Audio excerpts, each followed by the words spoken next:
இந்த வீடியோவுக்கு முன்னே உள்ள வீடியோ பார்த்துட்டு வாங்க, அப்போ தான் புரியும். கப்பு ஓட்டையாக இருக்குதுன்னு நினைக்காதீங்க. கப்பு முக்கியம் பிகிலு. அந்த மாதிரி அந்த கப்பை வந்து பத்திரமா வச்சுக்கிட்டுருக்கேன். அப்புறம் என்ன, வேலைக்கு கிளம்பியாச்சு, போயிட்டு வரேன். பாய் எல்லாருக்குமே. மதியம்தான் வீட்டுக்கு வரணும் சாப்பிட்றதுக்கு. அப்புறம் இந்த கோலம் வந்து நான் வேலை பார்க்குற அப்பார்ட்மெண்ட்டில் வாசலில் போட்ட கோலம். வேலை பார்க்குற வீட்டுக்கு போனதும் எனக்கு ஒரு சர்ப்ரைஸ். என்னென்னா, கோழி குஞ்சு வாங்கி விட்டுருந்தாங்க.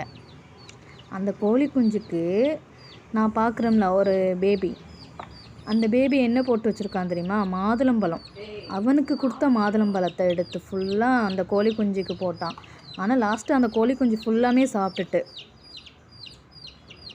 அப்புறம் இந்த வாழை இலை வர போட்டு வச்சுருந்தாங்களா, அந்த கோழி குஞ்சு வாயில் சிக்கிட்டு அது ஒரு மாதிரி பண்ணிகிட்டு இருந்தது.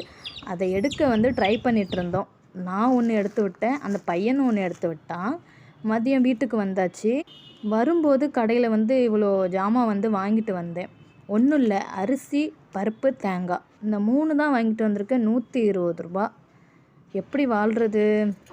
சாப்பாடு ரெடி ஆகிருச்சு. மதியம் சாப்பாடு பூசணிக்காய் சாம்பார், புடலங்காவும் குடமிளகாவும் சீவி போட்டு ஒரு பொரியல் மாதிரி பண்ணேன்.